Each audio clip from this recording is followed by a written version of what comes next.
본교회의 그 여명원 집사 아버지입니다. 몇 번 방문했었고요, 과거에. 근데 이번에 우리 담임 목사님께서도 설교하도록 이렇게 해주셔서 오늘 말씀을 전하게 되었습니다. 하나님께서 예수님의 피로 값주고 사신 정말 소중한 귀한 교회 이렇게 방문하게 돼서 또 같이 말씀을 살펴보게 돼서 너무 감사하고요. 하나님께서 여러분의 삶 속에 넘치는 은혜를 충만하게 부어주시기를 간절히 소원합니다. 이렇게 딱 이렇게 보면서 저는 이게 너무 좋았습니다. 하나님의 말씀이 법이 되고 하나님의 영이 교사가 되며 하나님의 영광이 목적이 되는 교회. 너무 좋았고요. 그러한 교회가 꼭 되시기를 주님의 이름으로 축원합니다. 우리 담임 목사님 제가 일부 예배 때도 얘기 나누는데 설교를 1시간 하신다고 그러시더라고요. 그래서 너무 저는 좋았습니다. 왜냐하면 제가 이제 섬기는 교회가 포도나무 교회인데 한국에 저희는 2부 예배를 2시간 반 드리거든요. 그래서 30분 찬양 우리 씩씩하게 하고요. 그 다음에 이제 광고하고 또 하나님 행하심 나누고 그 다음에 설교를 1시간 반쯤 하면 2시간 반인데 어떨 때는 3시간 15분까지 한 적이 있습니다. 그래서 그런데 이렇게 설교를 1시간 하신다고 그래서 너무 이렇게 좋았습니다. 저는 어디가 설교하다 보면 시간이 제일 큰 적입니다. 그래서 오늘 신앙의 본질과 의식이라는 제목으로 살펴보려고 하는데요. 우리 신앙을 올바로 이해하려면, 우리의 예배를 올바로 이해하려면, 특별히 또한 우리 지금 한국교회가 처한 상황을 올바로 이해하려면 이 부분이 매우 중요한 것 같더라고요. 제가 오늘 설교하면서 꼭 여기에 있는 여러분들을 대상으로 하기보다는 이제 오늘날 우리가 처한 상황이 어떤가 하나님의 관점에 좀 볼 수 있기를 바라고요. 그걸 각자가 우리 삶에 적용하면 될 것 같고요. 그래서 우리가 이 부분을 살펴보면 우리의 현실이 이해가 되고 또 우리의 현실에 대한 해결책이 보인다고 저는 믿습니다. 그래서 이 부분을 같이 살펴보려고 하는데요. 저는 이제 설교할 때 이렇게 하나님의 말씀을 이렇게 포도나무 성도들은 제가 이렇게 누가 오든지 이렇게 누가 시키지도 않았는데 딱 말씀을 전하면 성도들이 성적 딱 펴고 쓸 준비를 딱 합니다. 그래서 많은 분이 놀래더라고요. 훈련 잘 시켰다고. 전혀 훈련 시킨 게 아니거든요. 근데 왜냐하면 이렇게 하나라도 하나님의 길을 배우고자 하는 그런 자세가 있는 것 같아요. 그래서 그런 것 같고요. 그래서 여러분이 없다는 게 아니라 제 얘기는 성경을 펴시면 훨씬 좋습니다. 왜냐하면 요즘 목사 와가지고 뭐 이상한 소리를 하나 그렇게 생각할 게 아니라 성경을 보시고 제가 하는 말이 성경이 진짜 그렇게 말하고 있는 건지 아니면 제가 성경을 왜곡되게 해석하고 있는 건지 여러분들이 그걸 이렇게 보시는 게 중요하잖아요. 그래서 만약에 제가 성경이 말하고 있는 말을 말한다면 제가 말하기 때문에 중요한 게 아니라 성경이 말하기 때문에 중요하잖아요. 그래서 그렇게 보시면 되겠고요. 제가 일부 예배도 설교하고 또 다른 데가 설교하다 보면 그러니까 이렇게 처음에는 좀 낯설 수 있어요. 왜냐하면 오늘날 설교할 때 제가 담임 목사님 전혀 안 그러신 걸로 알고 있는데 이렇게 그래서 여러분 잘 훈련되어 있을 것 같은데요. 일반적으로는 이렇게 재미있는 얘기만 많이 하잖아요. 그러다 보니까 이렇게 하나님의 말씀 하나하나 살펴보면 많은 분들이 딱딱이 하세요. 제가 어떨 때 연합 집회도 가고 뭐 지역 연합 집회도 가고 그러거든요. 그러면 요즘 집회를 안 나오잖아요, 사람들이. 주로 이제 중직자들 오는데도 조금 이제 말씀을 설교하면 이게 포화 상태가 돼요. 못 받아들여요. 거의 요즘은 집회도 코미디언 식으로 그냥 재미있는 얘기만 하는 식으로 이끌어가다 보니까 하나님 말씀 하나하나 살펴보면요. 받아들일 역량이 안 돼요. 조금 하다 보면. 그럼 제가 막 이런 얘기 합니다. 고개를 흔들어서 좀 이렇게 가라앉히세요. 공간을 좀 만드세요. 막 이런 얘기도 하고. 그래서 이끌어가는데, 그래서 너무 서론이 긴데요. 그래서 그렇게 여러분들이 하나님의 말씀 하나하나 좀 살펴보면 좋겠습니다. 아멘. 자, 그러면 하나하나 좀 살펴볼 텐데요. 제가 여러분 다 똑똑하시고, 미국에 이렇게 보면 이렇게 공부하러 오신 분도 그렇고 다 똑똑한 분들이잖아요. 그냥 내놓으라 하신 분들이잖아요. 그래서 제가 자세하게 안 해도 여러분 충분히 아실 것 같아서 요점만 하나하나 살펴보겠습니다. 첫째, 우리 신앙의 본질은 무엇보다 하나님과의 친밀한 교제입니다. 아멘. 제가 본질이라고 표현한 것은 신앙의 핵심이다. 신앙에서 가장 중요한 부분이다. 혹은 중요한 요소다. 그런 말인데요. 하나님과의 친밀한 교제입니다. 그러니까 오늘 이 요한일서를 보면 1절과 2절에서는 사도 요한이 전한 복음에 대해서 말하고 있습니다. 읽어보시면 그 복음은 한마디로 말하면 예수 그리스도죠. 그러면서 3절에 우리가 보고 들은 바를 너희에게도 전함은, 이걸 다른 말로 표현하면 우리가 너에게 예수님을 전함은 이 뜻입니다. 그러니까 예수님을 전하면 왜 예수님 전해요? 구원받기 예수님 전하잖아요. 그건 신앙생활을 하도록 예수님 전하잖아요. 전함은 이렇게 하기 위함이다. 이걸 보면 사도 요한은 우리의 구원을, 우리의 신앙을 단 한마디로 요약해서 뭐라고 표현하고 있는가 하면 하나님과의 사귐이라 이렇게 표현하고 있습니다. 우리의 구원을, 우리의 신앙을 단 한마디로 사도 요한은 뭐라고 표현하고 있는가 하면 하나님과의 사귐이라, 혹은 예수님과의 사귐이라 이렇게 표현하고 있습니다. 사실 성경 전체를 보아도 명확한데요. 그래서 우리의 신앙의 가장 핵심은 하나님과의 친밀한 교제입니다. 아멘. 요한일서에 보면 이렇게, 사실 요한일서 1장 1절 4절까지가 서문이거든요. 프롤로그. 여기에서 그 요한일서 전체 주제를 담고 있죠. 그러면서 5절부터 풀어가는데 이 하나님과의 사귐을 이제 5절부터 보면 여러 가지 말로 표현합니다. 그 중에 가장 많이 쓰인 말이 하나님을 아는 것이다 라는 것입니다. 그러니까 성경에서 하나님을 안다는 말은 단순히 하나님에 관한 교리적인 지식을 말하는 게 아니고요, 하나님에 관한 성경적인 교리적인 지식의 토대에서 살아계신 인격체신 하나님과의 친밀한 교제를 통해 그분의 성품과 그분의 의도를 친밀하게 아는 것을 의미합니다. 그러니까 그래서 경험적으로 아는 것을 말하는 거죠. 그래서 미국 성서공회 유나이티드 바이블 소사이티라고 그러는데요, 거기서 나온 핸드북 시리즈에 보면 그 요한일서에 대해서 거기에 나오는 안다는 단어에 대해서 이렇게 표현했습니다. 이 구절에서 안다는 동사는 친밀한 교제 안에 있다, 혹은 친밀한 교제를 가지다라는 뜻이다. 즉 어떤 사람이, 이 경우에는 하나님의 성품이나 의도를 친밀하게 안다는 뜻이다. 더 뉴 아메리칸 바이블 카멘터리라는 주석 시리즈가 있는데 거기에 요한 1, 2, 3서를 쓴 분이 닥터 D.L. 에이킨이거든요. 그분은 요한일서에 나오는 하나님을 안다는 말의 의미를 이렇게 말했더라고요. 하나님을 아는 참된 지식은 서로 분리될 수 없는 지적, 도덕적, 그리고 영적인 요소를 포함한다. 성경에 나오는 하나님을 아는 지식은 지적일 뿐 아니라 또한 경험적이고 역동적이다. 이 지식은 단순히 관념적인 추측에 의해서 얻어지는 것이 아니라, 두뇌 활동에서 얻어지는 것이 아니라 참된 한 하나님과의 영적인 관계 안에서 삶을 살아감으로 얻어진다. 그러니까 어느 학자들이 말하건 비슷합니다. 하나님을 안다는 말은 하나님과 친밀한 사귐을 통해서 하나님을 인격적으로, 그분의 성품과 그분의 의도를 친밀하게 아는 것을 말합니다. 그래서 요한일서에도 보면 하나님과의 사귐을 다른 말로 하나님을 아는 것이다 이렇게 표현했죠. 그러면서 동일한 사도 요한에 의해서 성령의 감동으로 쓰여진 요한복음에서 요한복음 17장 3절에서 예수님은 뭐라고 말씀하셨냐면 영생은 한마디로 요약한 겁니다. 영생은 곧 유일하신 참 하나님과 그가 보내신 자 예수 그리스도를 아는 것이니이다 이렇게 표현했습니다. 그러니까 우리의 신앙을 전체적으로 한마디로 표현하면 뭐냐? 하나님과의 친밀한 사귐입니다. 다른 말로 표현하면 하나님 그분을 알고 그분을 우리의 존재를 다해 사랑하는 것입니다. 이게 우리 신앙의 본질이고요, 이게 우리 신앙의 핵심이고요, 우리 신앙의 모든 것이라고 할 수 있습니다. 사실 하나님을 아는 만큼 그분을 예배할 수 있고요, 하나님을 아는 만큼 그분을 사랑할 수 있고요, 하나님을 아는 만큼 그분을 믿음으로 신뢰할 수 있고요, 하나님을 아는 만큼 그분께 순종할 수 있고요, 하나님을 아는 만큼 우리의 삶에서 하나님의 살아계신 역사를 경험하고요, 하나님을 아는 만큼 영적 전쟁의 소리가 승리할 수 있고요. 그래서 하나님을 아는 것은 우리 신앙의 모든 것이라고 해도 전혀 틀린 말이 아닙니다. 그래서 저는 그것을 신앙의 본질이라 이렇게 표현합니다.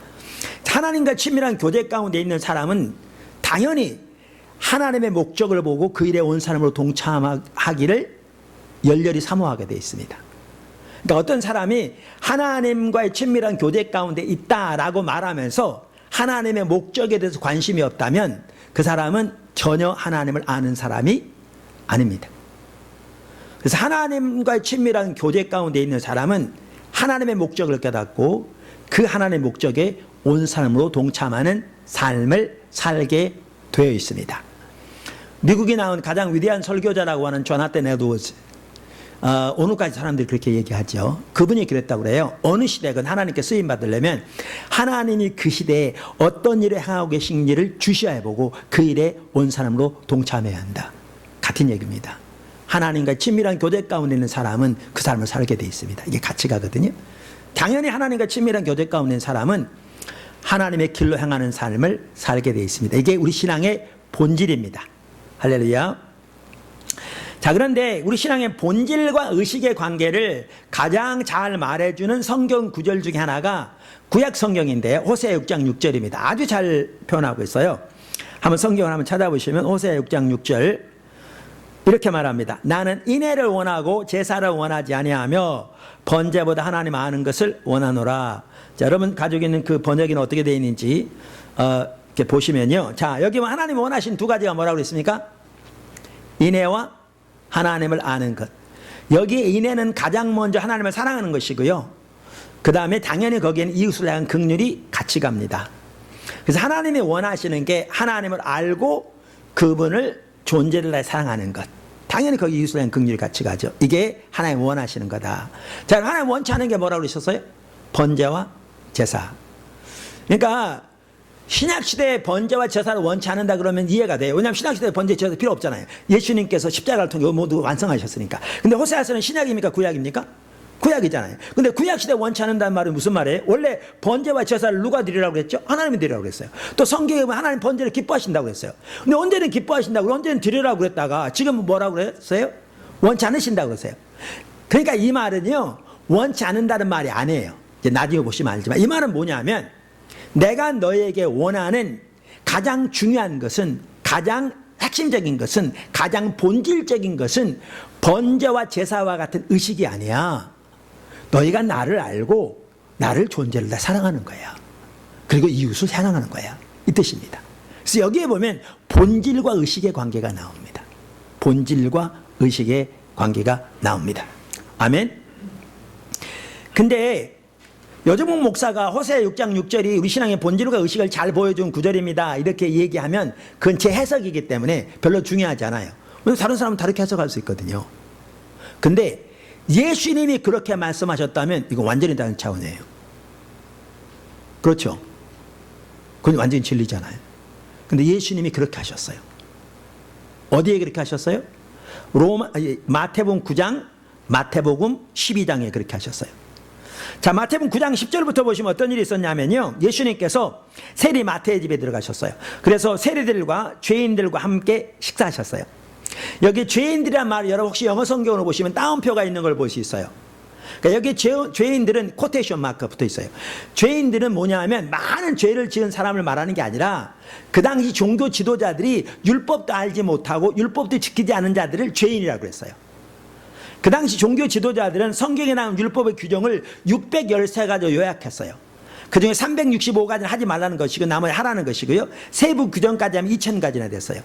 그 바리새인 등 종교 지도자들은 이 모든 규정들 다 외웠어요. 그들을 행했어요. 근데 일반 사람들은 그 규정을 알지도 못하고 지키지 않았어요. 그러니까 종교 지도자들 입장에서 이들을 죄인이라고 그런 거예요. 근데 그래서 그들은 저들로 가는 상종하지도 않았고요. 저들과 식탁에 앉는 자체가 자기들을 부정하다고 믿었기 때문에 그들과 절대 같은 식탁에 안 앉았어요. 근데 예수님이 지금 누구와 식사하고 있는 거예요? 그들과 식사하고 있는 거예요. 그들과. 그러니까 이제 바리새인들이 예수님의 제자들이 그러는 거예요. 당신의 선생은 어떻게 저런 사람들과 같이 식사하느냐? 어떻게 율법을 범하느냐? 어떻게 저렇게 그 성경에 어긋나는 일 행동을 하느냐? 뭐 그런 뜻이에요. 그랬더니 예수님이 그걸 들으셨어요. 그리고 그들에게 이렇게 말씀하셨어요. 13절 9장 너희는 가서 내가 긍휼을 원하고 제사를 원하지 아니하노라 하신 뜻이 무엇인지 배우라. 나는 의인을 부르러 온 것이 아니고 죄인을 부르러 왔노라. 지금 여기 예수님이 인용하신 구절이 어느 구절이죠? 아까 읽은 호세아 6장 6절입니다. 그러니까 이 구절을 보면 뭐라고 말씀하시냐면 너희는 종교적인 의식은 너희 가운데 많다. 그런데 너희는 우리 신앙에서 가장 중요한 것이 무엇인지도 모른다. 이 말이에요. 그래서 너희는 가서 하나님이 가장 근본적으로 원하시는 게 뭔지 배우라. 이런 얘기겠죠. 그러니까 여기를 보면 예수님도 호세아 6장 6절이 우리 신앙의 가장 본질을 말하고 있는 구절로 이해하신 걸 볼 수 있어요. 이건 완전히 중요한 말이죠. 12장에도 마찬가지입니다. 12장 1절에 보면 예수님께서 안식일에 밀밭 사이를 지나가시는데 제자들이 시장에서 이삭을 잘라서 먹었어요. 저는 초등학교까지 시골에서 자라가지고요. 이렇게 시골에 한 5리 걸어서 학교를 가고 다시 걸어오고 그랬는데 학교 마치고 오다 보면 이제 밀이 이렇게 막 익을 때면 이제 모닥불 피워놓고 밀 꺾어가지고 이렇게 구워가지고 이렇게 비벼서 먹고 했어요. 시골에 다 이렇게 먹고 그랬어요. 근데 우리는 간식으로 먹었거든요. 근데 예수님의 제자들은 시장에서 배고파서 먹었어요. 왜냐하면 예수님하고 12제자만 13명이잖아요. 거기다 여인들까지 같이 다니면 한꺼번에 한 20, 30명이 떼거리 다니니까 먹을 게 없는 거죠. 많은 경우에. 그러니까 이제 배고프니까 비벼 먹었어요. 그랬더니 그걸 누가 봤느냐? 바리새인들이 봤어요. 그러면 대적하는 거예요. 제자들이 그렇게 먹었다고 되어 있는데 왜 당신네 제자들은 안식일을 범하느냐 이렇게 말하는 거죠. 그러니까 그 당시 그들이 율법 규정을 지키는데 가장 중요하게 여겼던 것 중에 하나가 뭐냐면 안식일에 대한 규정이었어요. 그들은 안식일을 거룩하게 지키기 위해서 어떤 종류의 일도 안 한 거죠. 일을 세분화했어요. 제가 몇 년 전에 그 예루살렘에서 CIS 지역에 선교사님들 대회가 있었는데 거기 강사 중에 한 명으로 하고 그래서 가서 강사로 섬기고요. 그분들과 함께 그 예루살렘을 이스라엘 투어한 적이 있었어요. 근데 그때 선교사님 한 분이 그러더라고요. 자기 옆집에서 한 번은 안식일 날 그 옆 유대인이, 그러니까 유대인 중에서 오소닥스 유대인이죠. 그런 사람 지금도 그렇거든요. 유대인이 와서 도와달라고 그러더래요. 왜냐하면 선교사님은 한국 사람이니까 이방인이잖아요. 그들 눈에 보기에는. 가보니까 TV가 켜 있는 거예요. 아마 타이머 때문에 켜졌나 봐요. 근데 이걸 좀 꺼달라고 부탁하더래요. 이 리모컨만 누르면 되는데요. 안식일을 못 눌러요. 왜냐하면 일로 엮이기 때문에. 그 얘기했더니 그 투어 가이드 하던 그 집사님이 한국 분이었는데 그분이 그러더라고요. 한 번은 자기가 거래한 호텔에 갔는데 유대인이 와서 좀 도와달라고 그러더래요. 보게 갔더니 오븐이 켜 있는데 오븐 좀 꺼달라고 부탁하더래요. 못 꺼요. 그들은요. 그래서 안식일이면 유대인들은요. 엘리베이터를 타도 모든 엘리베이터가 자동으로 작동해요. 왜냐하면 버튼을 못 눌러요. 일이기 때문에. 그래서 우리 한국 사람 같으면, 근데 이방에 타는 엘리베이터 따로 있대요. 저는 나중에 들었는데 20층까지 간다면 몇 층마다 혼자 타는데 자동으로. 근데 오늘날도 그렇게 하는데요. 예수님 당시에도 일을 그토록 세분화했어요. 그러니까 먹는 거는 안식일을 범하는 게 아닌데 제자들이 밀을 꺾어서 비빈 행위가 일로 여겨진 거죠. 그러니까 안식일을 범한다는 거죠.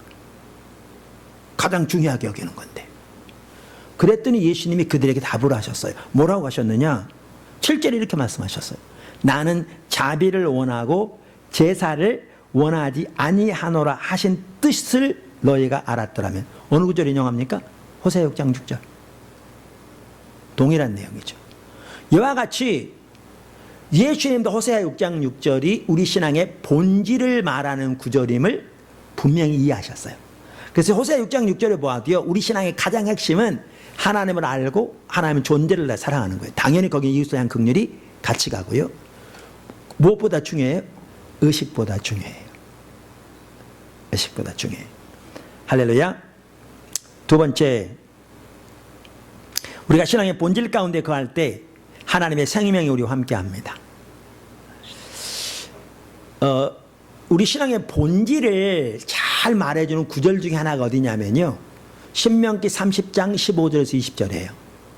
사실 이 한 구절만 가지고 이렇게 살펴보아도 1시간 반 정도 이렇게 자세하게 살펴보면 너무 좋은 시간이 되는데요.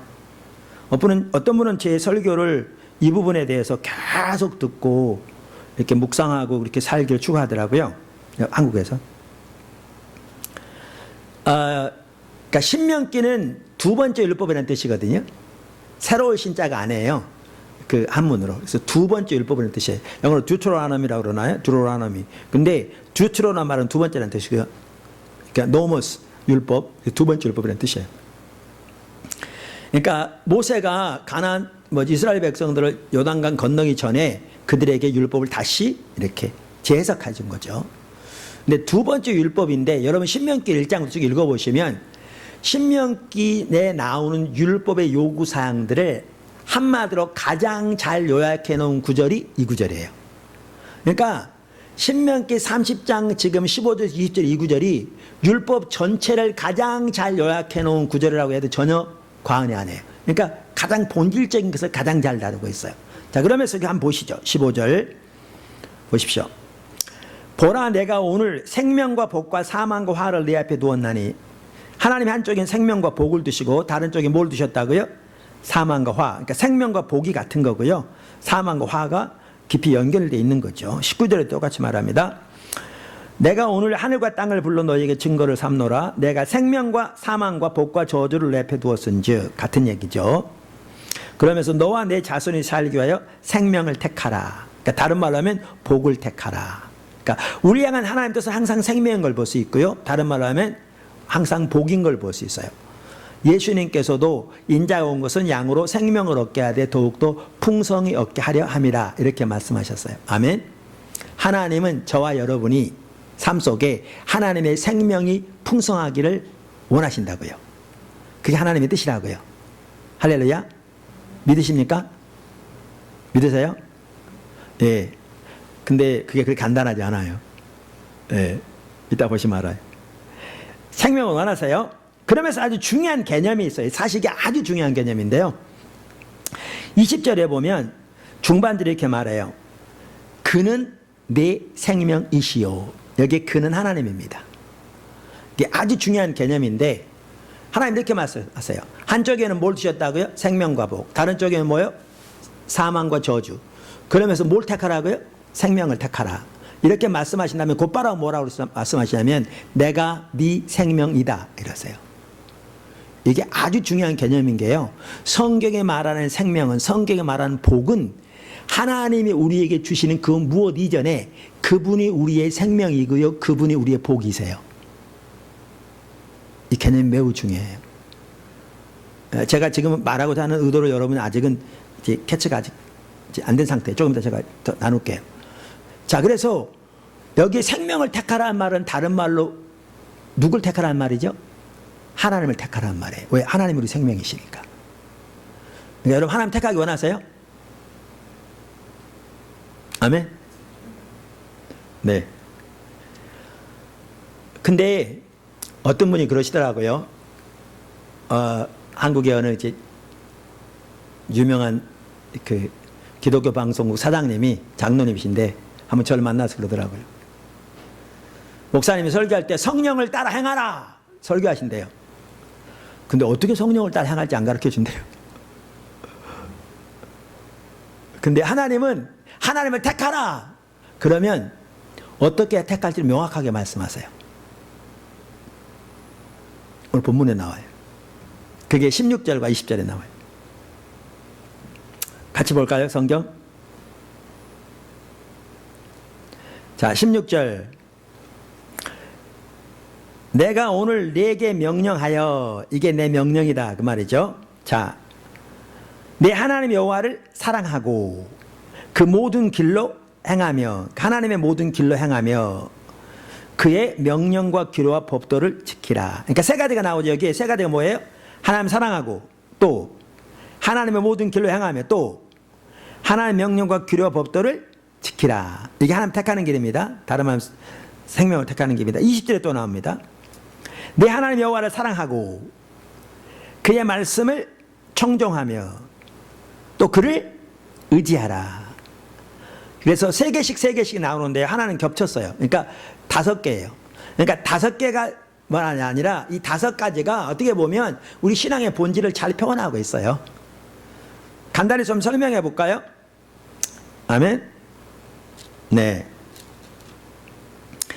제가 성경에 나와 있는 순서대로보다는 혹은 중요한 순서대로보다는 여러분 이해하기 쉬운 순서대로 간단히 설명할게요. 여기 개정 성경에 그를 의지하라 이 말은요. 히브리어로 다바크라는 단어입니다. 그러니까 남자가 부모를 떠나 여자와 연합하여 할 때 연합하여 단어가 똑같은 단어입니다. 그래서 이 단어는 영어 성경에 되게 hold fast to him 이렇게 되어 있습니다. 하나님께 착 달라붙어 있으라. 이 말은 하나님께 친밀한 교제를 말합니다. 그러니까 우리말에 그를 의지하라 그랬는데 이게 명확한 번역이 아닙니다. 이전 성경에 그에게 부종하라 이렇게 되어 있는데요. 제가 대만에 가서 이제 여러 나라를 다니다 보니까 거기 뭐라고 번역했냐고 그랬더니 대만 한문 성경에 우리말 번역 발음으로 부종하다라고 써 있는데 그 의미가 정확하게 원어 그 의미예요. 착 달라붙어 있으라 이런 뜻이에요. 그러니까 원래 부종하다 함으로 옳은 뜻이었어요. 근데 이걸 바꿨는데 이게 전혀 좀 이게 뭐가 아니지. 그러니까 하나의 친밀한 교제를 가리켜요. 하나의 친밀한 교제 가운데서 두 번이나 반복해서 나왔죠. 제일 먼저 그것도 두 번 다 하나님을 사랑하라. 이 하나님을 사랑하라는 말은 신명기 6장에 마음과 뜻과 성품을 다하여 주내 하나님을 사랑하라 그 말이죠. 자, 하나의 친밀한 교제 가운데서 하나님을 사랑하라. 그 다음에 세 번째는 뭐냐 하면 여기 보면 명령과 규례와 법도를 지키라. 이 말은요, 여러분 주석책을 보아도 알 수 있듯이 다 같은 걸 의미하는데 하나의 말씀을 의미해요. 하나의 말씀을 지키라. 자, 제가 물어볼게요. 여러분 하나의 말씀 지키기 힘듭니까? 쉽습니까? 오늘날? 대답하기 싫습니까? 오늘날 너무나 많은 사람들이요, 하나님의 말씀을 지키기 힘들다고 그래요. 이렇게 하면 제가 시간이 많이 걸리는데, 한 번은요, 제가 어떤 잘 아는 권사님을 만났어요. 그분이 자기 며느리를 이혼시키려고 그러더라고요. 그분의 주장은 며느리가 정신병이 있었는데 숨기고 와가지고 정신병이 도졌다는 거예요. 그 며느리 입장에서는 정신병이 있었던 게 아니고 와서 시어머니 밑에서 너무나 힘들다 보니까 정신병이 생겼다는 거죠. 그래서 내가 잘 아는 권사님이어서 이렇게 만났어요. 그래서 오래전 얘기긴 합니다만은 권사님이라니까요. 그분이 권사님 그렇게 하시면 안 됩니다. 저는 성경 가지고 얘기하죠. 그분은 자기가 보는 관점에서 환경 가지고 얘기하고 나는 성경 가지고 얘기하고 만나져요? 안 만나져요? 안 만나지죠. 철로의 평행선처럼 30분 동안 계속 평행선을 긋는 거예요. 그랬더니 그분이 한 30분쯤 지난 다음에 약간 언성을 높이면서 저에게 약간 불쾌하다는 자세, 왜냐하면 저도 잘 아는 사이였으니까 뭐라고 그러냐면 이렇게 말하더라고요. 목사님, 제가 성경대로 살면 성자게요? 그러더라고요. 여러분 이게 간단한 얘기 같지만요, 오늘날 너무나 많은 성도들이 하나님의 말씀을 자기가 편리할 대로 취합니다. 자기에 도움이 되는 거 할렐루야 아멘이고요. 조금 대가지불이 요구되고 자기 삶의 조정이 요구되고 희생이 요구되면 그런 식으로 행동합니다. 근데 문제는 명확합니다. 요한복음 14장에 보면 예수님이 이렇게 말씀하셨어요. 나를 사랑하면 내 계명을 지킬 것이다. 나를 사랑하지 않으면 내 계명을 안 지킬 거다. 내 계명을 지키는 자가 나를 사랑하는 자고 내 계명을 지키지 않는 자는 나를 사랑하지 않는 자다. 여러분 사랑과 순종은 뗄래야 뗄 수 없도록 밀접한 관계를 가지고 있습니다. 바꿔 말하면 뭐냐면요, 하나님의 말씀을 지키는데 어려움이 있는 사람은 근본적으로 뭐에 어려움이 있느냐면 하나님과 관계의 문제에 있는 겁니다. 그분과 관계의 문제에 있는 겁니다. 근본적인 치유의 방법도 하나님과 관계를 먼저 올바로 해야 근본적으로 치유됩니다. 이 부분에서. 그러니까 하나님을 택하라고 그러면 하나님이 하신 말씀이, 택하라고 하신 말씀이 하나님과 친밀한 교제 가운데 하나님의 존재를 다해 사랑하고 하나님의 말씀을 지키고 하나님의 길로 행하고 하나님의 목소리를 청종하라. 하나님의 말씀을 청종하라는 말은 원문에 보면 목소리를 청종하라는 말입니다. 이 말은 성경 외에 다른 걸 청종하라는 말은 아닌데 하나님과 인격적인 관계를 전제하는 말이죠. 인격적인 관계를 전제하는 말이라고요. 오늘날 너무나 많은 성도들은요, 전통에 살아갑니다. 하나님과 인격적인 관계 없이. 그 우리 신앙생활 아닙니다. 하나님과 친밀한 교제라니까요. 자, 많은 사람들이요, 신앙생활 이렇게 하는 것 같더라고요. 정반대 방향으로 달리는 말, 이 말에 한 발짝 얹어놓은 거죠. 이 발짝은 이 말 위에, 이 발짝 이 말 위에. 그리고 그 두 말을 조종하려고 해요. 이거 가랭이 찢어지는 일입니다. 왜 많은 사람들이 하나님의 말씀을 따라 사는 게 어렵다고 생각하느냐면요, 한 발은 세상에, 한 발은 하나님께 얹어놓고 살아가기 때문에 그렇습니다.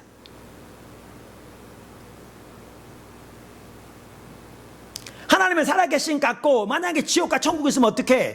그러니까 하나님께서 발을 떼기는 안 될 것 같고, 그렇다고 세상에서 발을 떼기는 그렇고, 이 두 말과 같이 전혀 반대 방향으로 달리는 건데, 거기에 한 발씩 얹어놓고 균형을 잡으려고 하니까 불가능한 일을 사는 거죠.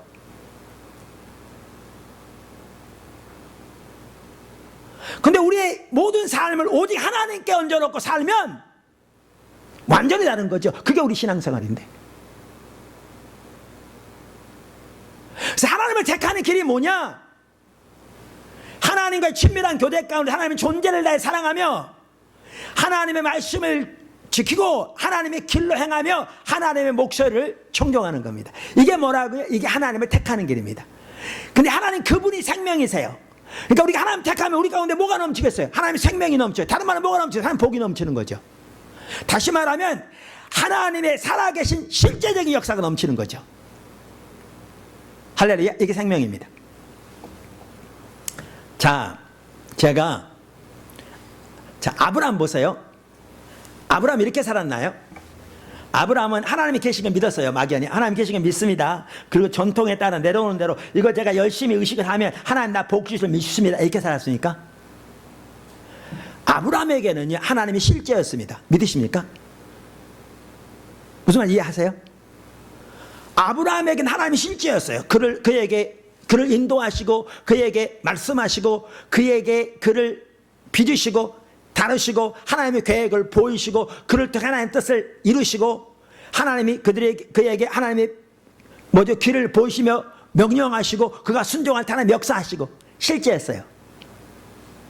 그가 믿음이 없어 내려가지 말라는 애굽으로 갔을 때 하나님 간섭하시고 그를 보호하시고 돌이키게 하시고 모세의 삶 속에 예수님은 더 말할 것도 없고 베드로의 삶 속에 스데반의 삶 속에 여러분 이게 정상적인 기독교인의 삶입니다.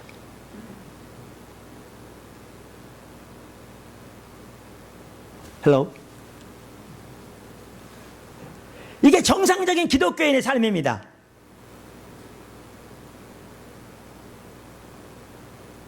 근데 오늘날은 뭐가 문제인 줄 아십니까? 우린 다 교리적으로 하나님 우리의 기도를 들으십니다. 우리를 인도하십니다. 우리를 보호하십니다. 우리를 지키십니다. 우리를 도우십니다. 우리의 필요를 공급하십니다. 우리를 통해 역사하십니다. 교리를 다 믿어요. 문제는 뭐냐면 그 실질적인 역사가 삶에는 전혀 안 일어나요. 교리만 남았어요. 그러면 잘못된지도 몰라요. 왜? 교리적으로 믿으니까. 너무너무 어리석은 일입니다. 그게 우리 신앙생활 아닙니다. 성경에 나온 하나님의 사람들은 그런 삶을 안 살았습니다. 이렇게 하나님의 살아계신 실질적인 역사가 우리의 삶 속에 실제적으로 나타나는 게 하나님의 생명입니다. 그게 성경이 말하는 복입니다. 근데 그게 언제 우리 삶 속에 함께하느냐? 신앙의 본질 가운데 향할 때 함께합니다. 하나님을 택할 때. 신명기 3장 그것을 하나님과 친밀한 교제 가운데 그분의 존재를 내 사랑하고 그분의 말씀을 지키고 그분의 길을 향하고 그분의 목소리를 청종할 때 그때 함께합니다. 할렐루야.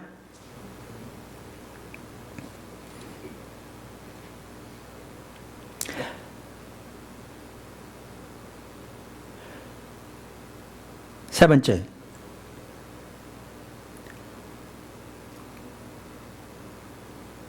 하나님께서 명하신 의식들은 중요합니다. 하나님께서 명하신 의식들은 중요합니다. 그러니까 제가 본질과 의식을 말하면서 우리 신앙의 가장 중요한 본질은 하나님의 친밀한 교제다. 하나님하고 존재를 내 사랑하는 거다. 이렇게 말하니까 의식이 중요하지 않는다는 말은 아니었습니다. 아까 호세아서만 하더라도 하나님이 번제와 제사를 원치 않는다 그러니까 번제와 제사가 중요하지 않는다는 말은 전혀 아니었습니다. 성경에 보면. 그러니까 제가 번제와 제사하니까 어떤 사람은 그렇게 생각해요. 많은 경우에 그거 구약시대 얘기잖아요. 오늘날 번제와 제사를 누가 드리나 신약시대인데 그런 사람도 있어요. 아니요. 번제와 제사는요 구약시대 의식이었어요. 오늘날은 다른 종류의 의식이 있어요. 성수질도 의식이고요, 헌금도 의식이고요, 기도도 의식이고요, 성경 공부도 의식이고요. 한편 다 의식들이에요. 그것들이 여기에 말하는 번제와 제사와 같은 성격인 거예요. 지금 여기에 말하는. 자, 그래서 하나님께서 명하신 의식들은 중요합니다. 할렐루야. 만약에 우리 가운데 하나님께서 명하신 의식들마저 없다면 우리는 오래전에 하나님을 버린 것입니다. 그게 성경이 말하는 바입니다. 자, 어디서 그걸 볼 수 있냐면요, 말라기 1장에서 볼 수 있습니다. 말라기 1장 한번 찾아보실래요? 1장 6절. 말라기 1장 6절 다 찾아보시죠. 네. 자, 내 이름을 멸시하는 제사장들아. 자, 여기 보면 그 당시 제사장들이 하나님의 이름을 어떻게 했다고요? 멸시했다고요. 그러니까 하나님을 멸시했단 말이죠. 다른 말로 하면, 나 만군의 여호와가 너희에게 이르기를 아들은 그 아버지를 종은 그 주인을 공경하나니 내가 아버지일진데 나를 공경함이 어디 있느냐, 내가 주인일진데 나를 두려워함이 어디 있느냐 하나 너희는 이르기를 우리가 어떻게 주의 이름을 멸시하였느냐 하는도다. 자, 그들이 하나님을 멸시했어요. 근데 그 사실 알았습니까? 몰랐습니까? 몰랐습니다. 몰랐습니다. 지금 그냥 듣고 계시면요, 이제 나중에 보면 이 말이 무슨 말인지 이해됩니다. 그랬더니 8절에 하나님 뭐라고 하시냐면, 이제 그들이 어떻게 하나님 멸시하는지 이해를 드십니다. 8절 다 같이 보시죠. 만군의 여호와가 이르노라, 너희가 눈먼 희생제물을 바치는 것이 어찌 악하지 아니하며 저는 것 병든 것을 드리는 것이 어찌 악하지 아니하냐. 이제 그것을 너희 총독에게 드려보라. 그가 너를 기뻐하겠으며 너를 받아주겠느냐. 이걸 보면 뭘 할 수 있냐면요, 그들이 하나님께 제사를 드리되 병든 것, 저는 것, 눈먼 걸 드린 걸 볼 수 있어요. 그리고 다른 구절에 보면 훔친 것. 그러니까 이랬던 것 같아요. 아침에 소가 일어났는데요, 코연 거품을 죽어버렸어요. 그럼 그들 어떻게 했냐? 그거 하나님께 드렸어요.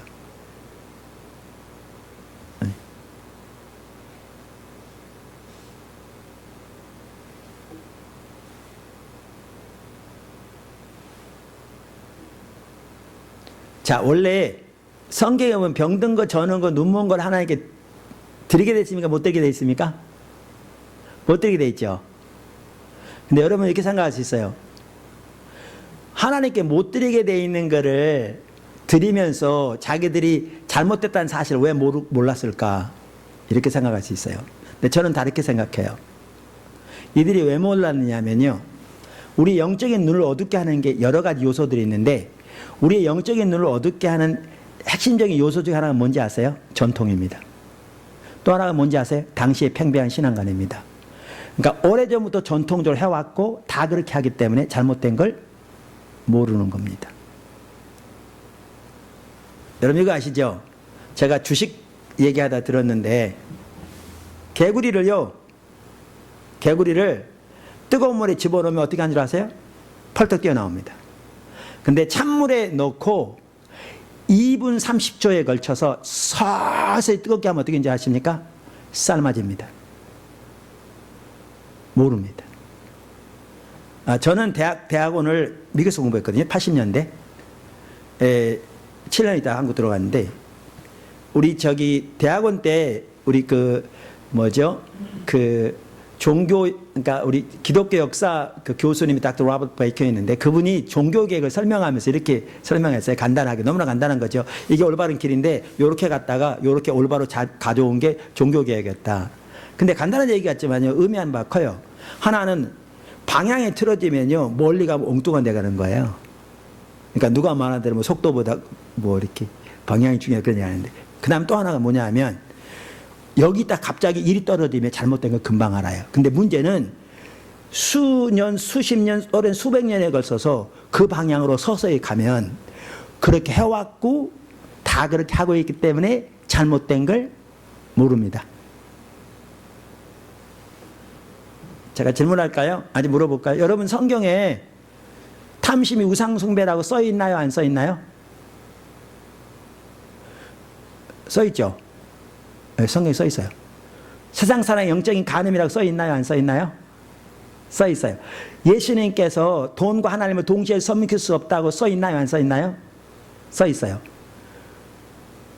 저는 것 병든 것을 드리지 말라고 써 있는 성경 구절보다 탐심과 세상사랑과 이런 돈의 문제에 대해서 다루고 있는 성경 구절이 훨씬 더 많아요. 돈을 사랑하면 일망의 뿌리니라 등등 시작해서.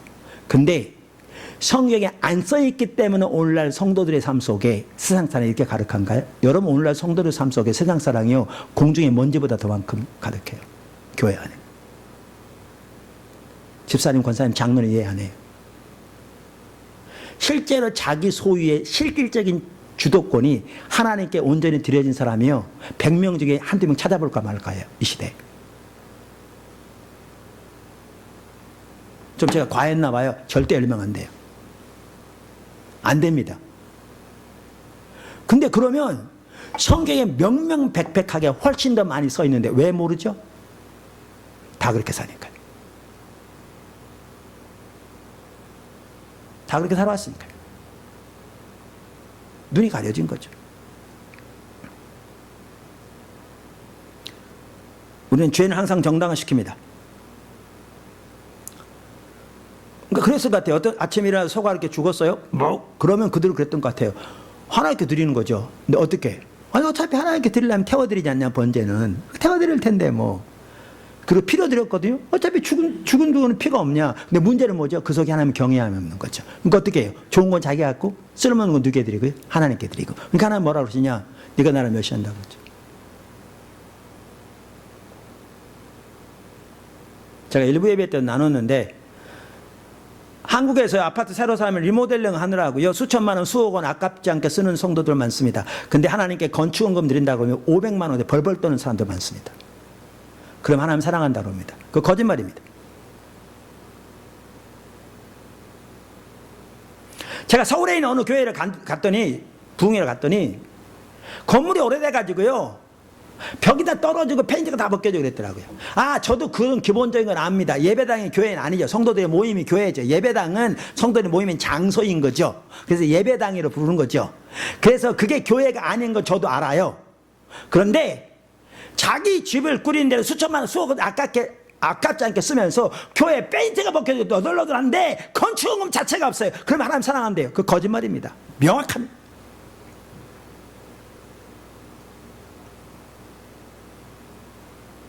오늘날 한국 같은 경우에는 아이 영어 유치원 보낸다고 어려서부터 I'm a girl 그거 배운다고 얼마나 배우겠어요? 그거 배운다고 한 달에 50만 원씩 60만 원씩 들어가면서 그렇기 때문에 11조가 없어도 못 들어요. 그럼 사람이 사랑한대요. 그거 거짓말입니다. 여기 보시면 알 수 있듯이 우리 삶 속에 의식마저 없다면 오래전에 하나님 버린 겁니다. 명확합니다. 재료는 아직 없습니다.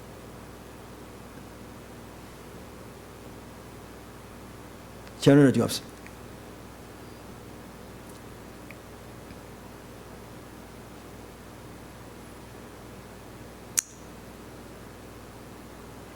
한국에서 요즘 저는 어디 가면 물어보거든요. 그 교회 예산이 얼마냐고. 아, 몇 명 모이냐고. 저는 몇 명 모인다 숫자를 물어보지 않고요. 그럼 사람들 말 안 하죠. 그렇게 안 묻습니다. 저는 어떻게 묻냐면 출석 성도 청장년 한 명당 예산이 얼마큼 되세요? 이렇게 물어요. 저는 궁금해서 물어요. 신앙적인 따져보려고 물어요. 여러분, 한국에요, 작은 교회는 좀 다를지 모르지만 큰 교회 같은 경우에는 출석교원 청장년 한 명당 1년 예산이 100만 원입니다. 많은 데가 200만 원이고요. 이거요, 성도들이 재정적인 헌신 거의 없는 겁니다. 1년에, 물론 거기는 이제 뭐죠? 노인도 있고 뭐 아내도 있고 있지만 1년에 1인당 100만 원 헌금한다는 것은요, 그게 현실입니다.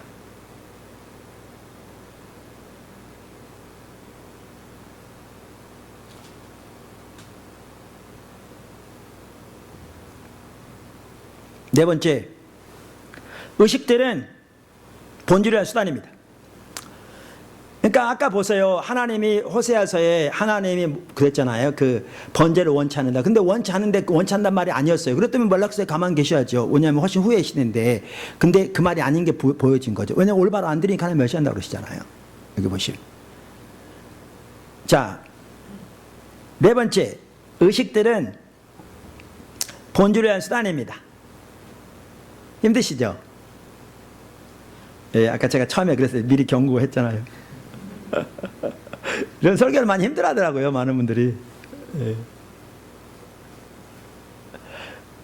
여러분 이거 아세요? 제가 이런 얘기하면 설교 시간 못 맞추는데 나중에 이사야서 30장에 가면 하나님이 패역한 백성이라 그러면서 여호와의 법을 듣기 싫어하는 백성이라고 그래요. 근데 제가 이렇게 다니다 보면요, 오늘 어차피 이렇게 부흥집회 같은데 오늘 주일이라 그렇지 이렇게 중직자 외에는 거의 안 오거든요. 안 모이거든요. 근데 중직자들이 모인 부흥집회 가서도요, 하나님의 뜻이 뭔가를 알아 그 하나님의 뜻 가운데 행함으로 하나님과 동행하는 삶을 살고자 해서 하나님의 뜻을 알고자 모인 성도는요, 진짜 찾아보기 힘들어요. 이 시대에 하나님의 법에 대해서 관심도 없는 시대예요. 자기 목적이 이루어지면 돼요. 너무너무 타락했어요. 심각합니다. 이 시대.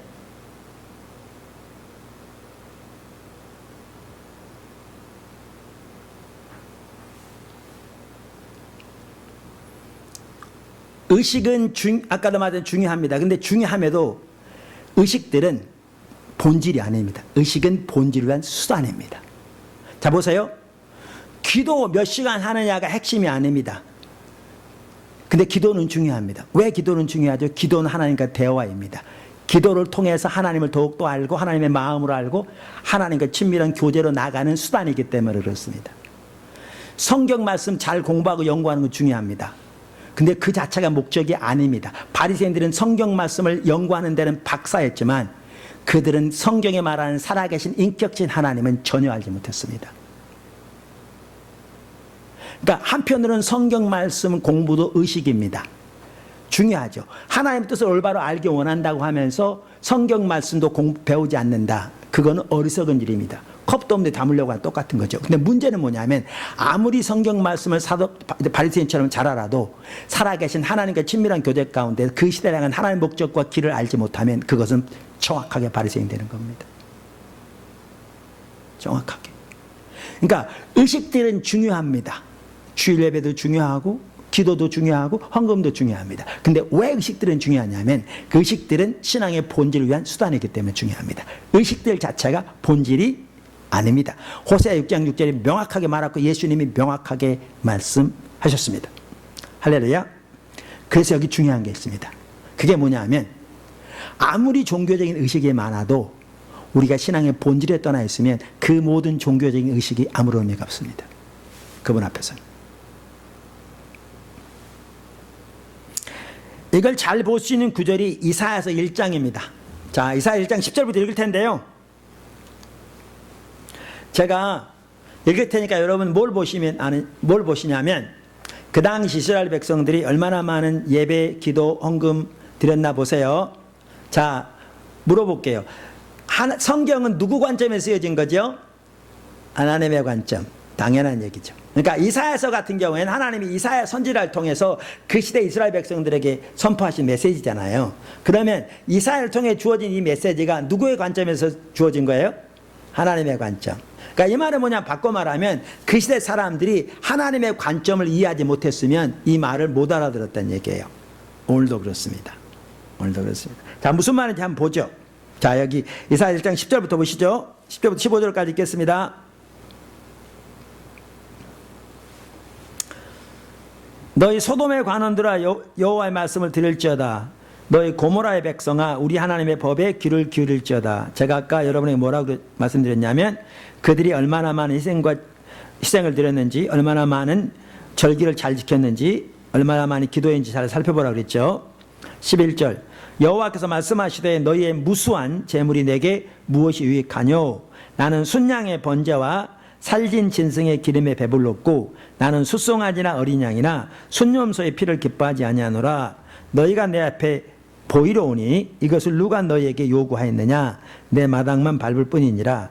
헛된 재물을 다시 가져오지 말라. 분양은 내가 가증히 여기는 바요. 월삭과 안식일과 대회로 모이는 것도 그러하니 성에 아울러 악을 행하는 것을 내가 견디지 못하겠노라. 내 마음이 너희의 월삭과 정한 절기를 싫어하나니 그것이 내게 무거운 짐이라 내가 지기에 곤배하였느니라. 너희가 손을 펼 때에 내가 내 눈을 너희에게서 가리고 너희가 많이 기도할지라도 내가 듣지 아니하리니 이는 너희 손에 피가 가득함이라. 자, 이 구절을 보면 그 당시 이스라엘 백성들의 신앙이 좋았습니까? 타락했습니까? 타락했죠. 자, 그 당시 이스라엘 백성들 예배를 하나님 기뻐하셨습니까? 싫어하셨습니까? 싫어하셨죠. 근데 우리는 이 구절을 보면 그렇게 써 있으니까 그냥 넘어갑니다. 그러면 이 말의 의미를 전혀 이해하지 못합니다. 자, 그럼 미리 또 말씀드리면 바리새인들 시대, 예수님 시대에는요, 이사야서가 성경을 이미 받아들여져서 전 시대입니다. 받아들여진 시대입니다. 바리새인들은 성경을 암송하고 묵상하는 것이 그들의 직업이었습니다. 그래서 이사야서를 잘 알았을 겁니다. 자, 그러면 그들이 이 구절을 읽을 때 자기 조상들의 신앙과 예배가 타락했다는 걸 우리처럼 당연히 알았을 겁니다. 자, 그러면 그들은 이 구절을 읽으면서 자기들의 예배와 자기들의 신앙이 이들처럼 타락했다고 생각했을까요?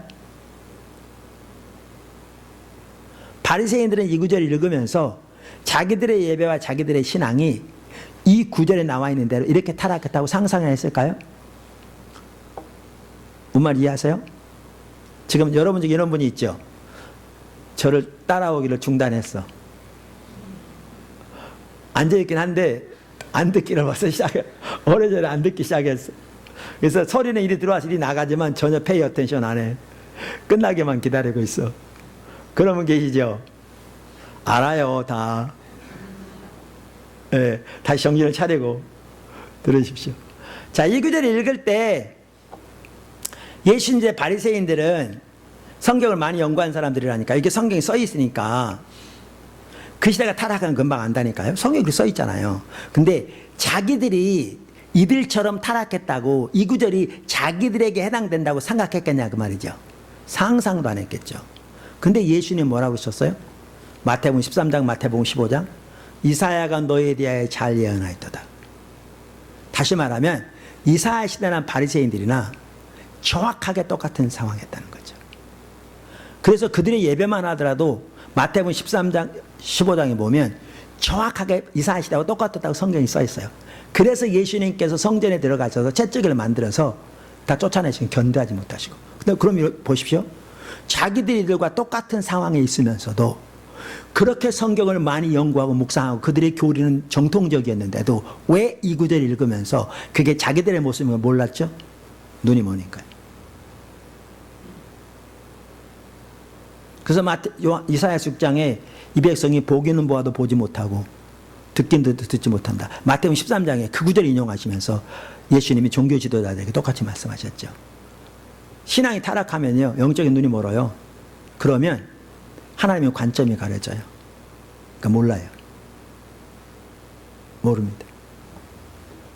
그래서 제가 여러분에게 아까 지금 뭐를 살펴보라고 들리세요? 예? 뭐를 살펴보라고 말씀드렸냐면 얼마나 많은 제사와 희생을 드렸는지 보라고 했잖아요. 여기 보시면, 자, 그러면 여기 보세요. 성경 다시 보시면 그들은 안식을 지켰던 걸 볼 수 있고요.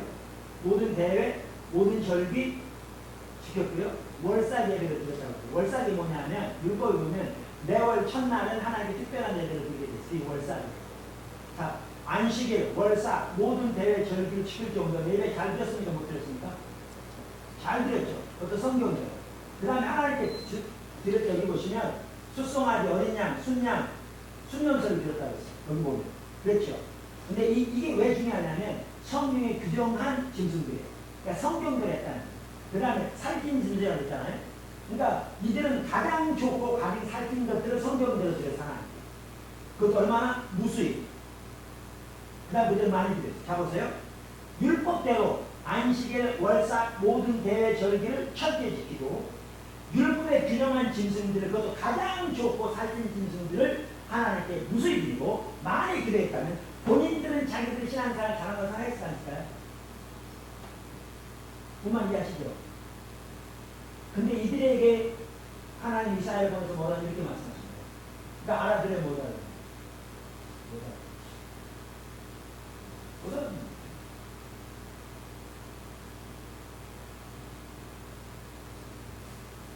보세요. 우리의 기준은 성경이잖아요. 아멘? 그 당시 기준이 율법이라고요. 율법대로 하나님께 제사를 드리는데 그 제사를 하나님 이렇게 싫어하시다고 이해해 못해요. 못하죠. 그러나 그들이 뭐라고 생각했어요? 저놈이 거짓 선지자라고 했겠죠.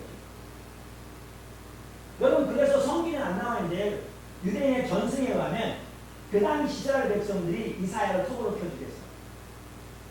산채는 포로 달아주겠어.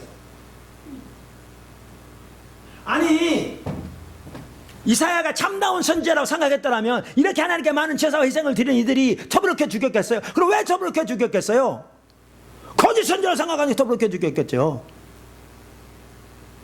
그러면 여러 가지 이유가 있겠지만 한 가지 이유는 그거죠. 우리가 율법대로 이렇게 신앙생활 잘하는데, 율법대로 이 많은 제사를 드리는데, 율법이 하나님의 말씀인데 우리가 이렇게 예배를 드리는 것을, 그런데 소돔 백성 고모라의 백성이니 그 율법대로 드릴 예배를 하나님께서 이렇게 싫어하신다니, 증오하신다니, 그러니까 이해가 안 되는 거죠.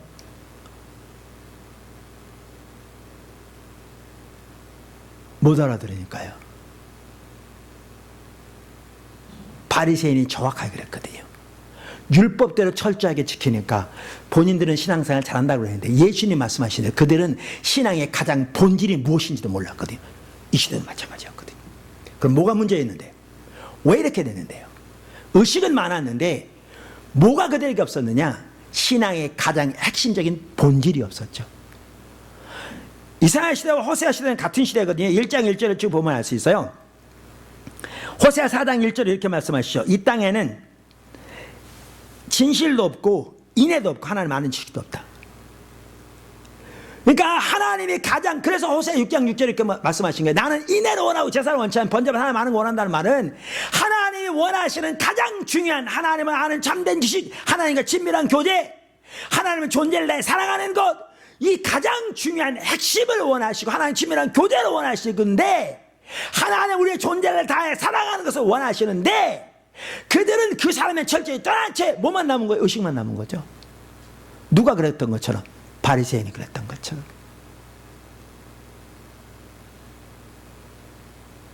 바리새인이 그랬던 것처럼.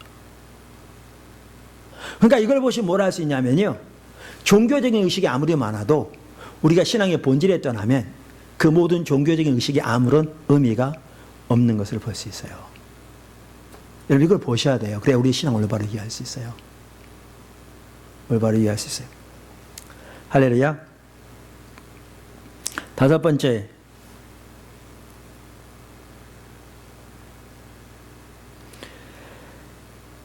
신앙의 본질에 떠난 것이 하나님 버린 것입니다. 신앙의 본질에 떠난 것이 하나님 버린 것입니다. 하나님 관점에서는. 그러니까 이사야서 보면 아까 그런 시대인데요. 이사야 1장 4절 이렇게 말하거든요. 슬프다 범죄한 나라여, 허물진 백성이요, 행악의 종자, 행위가 부패한 자식이로다. 그들이 여호와를 버리며 이스라엘의 거룩하신 이를 만홀히 여겨 멀리하고 물러갔도다. 그러니까 하나님을 버렸다, 하나님 멸시했다. 그러니까 아까 말라기 시대 제사장들이 하나님 어떻게 했다 그랬지, 멸시했다 그랬지, 같은 뜻이에요. 그러니까 이거예요. 그러니까 성경에 사용하는 용어가 하나님 버렸다는 얘기고요. 우리는 일반적으로 그걸 뭐라고 하냐면 하나님을 떠났다 이렇게 말하잖아요. 자, 그러면 우리는 일반적으로 이런 거죠. 더 이상 종교적인 의식 안 하는 하나님 떠났다 그래요. 그러니까 어떤 집사님이라고 그랬는데 교회 다니다가 요즘 교회도 안 나오고 기도회도 안 오고 주일날도 안 오고, 그런데 뭐 남매호론교회로 갔다고 그러더라. 그러면 하나님 떠났다 그러죠. 하나님 떠난 건 맞아요. 근데 하나님의 관점에서는요, 뭐로 하나님 떠났다 그러냐면, 아무리 종교적인 의식이 많아도 하나님을 알고 그분을 존재를 다해 사랑하는 삶에 떠나면 그걸 하나님 떠났다 그래요. 성경은.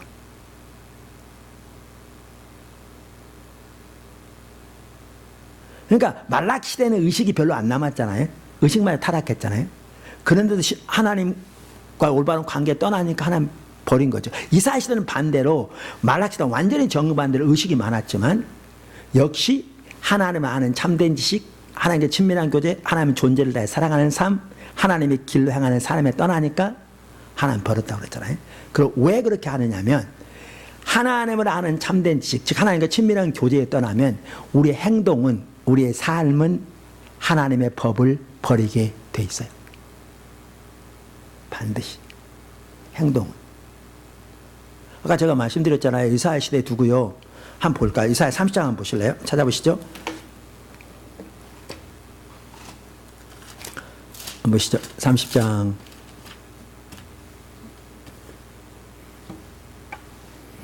8절. 이제 가서 백성 앞에서 서판에 기록하며 책에 써서 후세에 영원히 있게 하라. 대저인은 패역한 백성이요 거짓말하는 자식들이요 여호와의 법을 듣기 싫어하는 자식들이라. 그들이 선견자에게 이르기를 선견하지 말라. 선지자에게 이르기를 우리에게 바른 것을 보이지 말라. 우리에게 부드러운 것을 하라. 거짓된 것을 보이라. 너희는 바른 길을 버리며 첩경에서 돌이키라. 이스라엘의 거룩하신 이를 우리 앞에서 떠나시게 하라 하는도다. 자, 이들이 누굽니까? 아까 1장에 보면 안식일, 월삭, 모든 대회절기를 지키고 그 많은 희생과 제사를 드리고 그 많은 기도한 사람들이잖아요. 근데 어떻게 했다고요? 이렇게 했다고요. 보세요. 하나님과 친밀한 교제에 떠나면 행동은 이렇게 돼요. 하나님 법에 관심 없고요. 자기 목적 성취된 데만 관심 있고요. 그래서 메시지만 하더라도 여기 보면 정직한 말 하지 마세요. 거짓말 하세요. 이 거짓말이 뭐냐 하면 하나님을 떠나 있는데 성경에 나온 좋은 약속들만 골라서 축복의 메시지만 전하라는 뜻이에요. 이게 예레미야서 이사야서 보면 명확하게 할 수 있어요. 에스겔서도 보아가 할 수 있고. 그러니까 떠나면 하나님의 길 관심 없어요. 자기 목적 성취된 데만 관심 있어요. 그러니까 삶은 하나님의 법을 버리게 돼 있어요. 그러니까 성경은 하나님과 친밀한 교제, 하나님을 알고 그분을 존재를 다해 사랑하는 삶에 떠난 것을 하나님 버린 거라고 그러세요. 왜? 삶은 하나님의 법을 버리게 되어 있기 때문에 그렇습니다. 그렇게 되어 있습니다. 6번째, 그러니까 신앙의 본질에 떠나면 하나님의 심판이 옵니다. 왜? 그게 하나님 버린 것이니까요. 그래서 호세아 4장 6절에 이렇게 말하죠. 아까 1절에 이스라엘 자손들아 여호와의 말씀을 들으라 그러면서 여호와께서 이 땅 주민과 논쟁하시나니 이 땅에는 진실도 없고 인애도 없고 하나님 아는 지도 없다. 그러니까 신앙의 본질에 떠나 있었던 거죠. 이스라엘 시대, 호세아 시대 같은 시대거든요. 근데 6절에 뭐라고 그래요? 내 백성이 지식이 없어서 망한다. 신천지도 이 구절 많이 사용해요. 근데 타락한 것들이 아주 사악한 것들이죠. 그들은 이 지식을 자기 교주가 말한 요한계시록 해석한 정말 말도 안 되게 갖다 맞춘, 그래서 그들은 이만희가 뭐지 보혜사라는 거예요. 예, 그렇게 하기 위해서 그걸 지식이라고 이끌어가기 위해서 이 구절을 이용해요. 근데 여기에 말하는 지식은요, 단순한 성경적인 말하는 게 아니라 제가 처음 설명했듯이 하나님과 동의하는 삶을 통해 그분의 성품과 의도를 친밀하게 하는 걸 말해요. 철저하게 뭐에 기초해서? 하나님의 말씀에 기초해서. 말씀에 기초. 그래서 여기 보면 하나님을 아는 참된 지식을 말하죠. 그러니까 신약이나 구약이나 똑같아요. 그래서 여기 보면 뭐가 없어 망한다고요? 하나님을 아는 지식, 하나님과 친밀한 교제, 하나님을 알고 그분을 존재를 내 사랑하는 신앙의 본질에 떠나니까 심판이 온다고요. 심판이 온다고요. 근데 가장 먼저 찾아오는 심판이 뭐냐? 하나님의 살아계신 역사가 거칩니다. 하나님 살아계신 역사가 거쳐요. 자, 그걸 잘 볼 수 있는 게 교회에서 그걸 뭐죠? 목사님께서 사무엘 상하를 쭉 살펴보셨다고 그러더라고요. 그래서 여러분 보셨기 때문에 훨씬 쉬울 것 같아요. 자, 사무엘 상을 보시죠. 이제 조금만 더 하면 됩니다. 곧 마칩니다.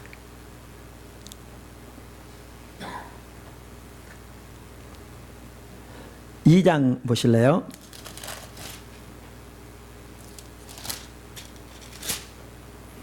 이 장 사무엘 상입니다. 2장 12절. 한번 여러분 성경 가지고 계시면 한 분이 큰 소리 한번 읽어주실래요? 괜찮으면? 한번 읽어주시죠.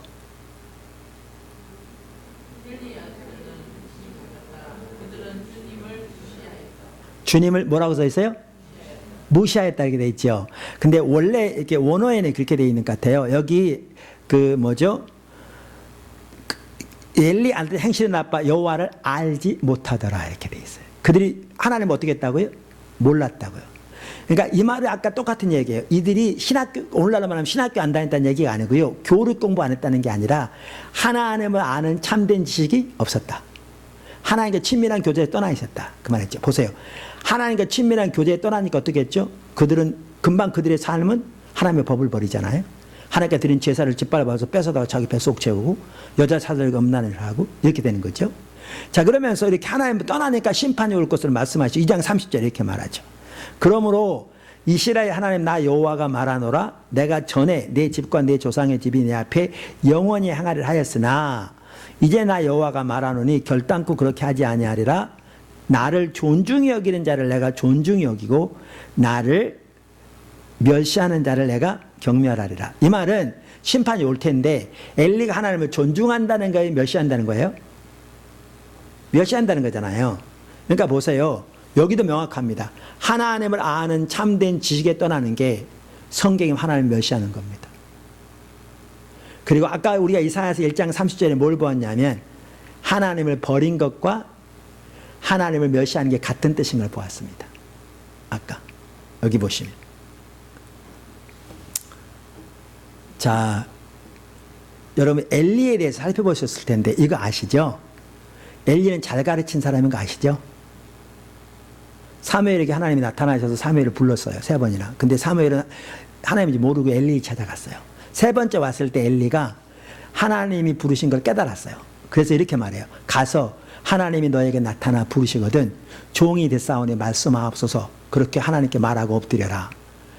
그래서 사무엘이요 엘리 제사장이 가르친 대로 그대로 해서 그때부터 사무엘과 하나님과 교제가 열리기 시작했어요.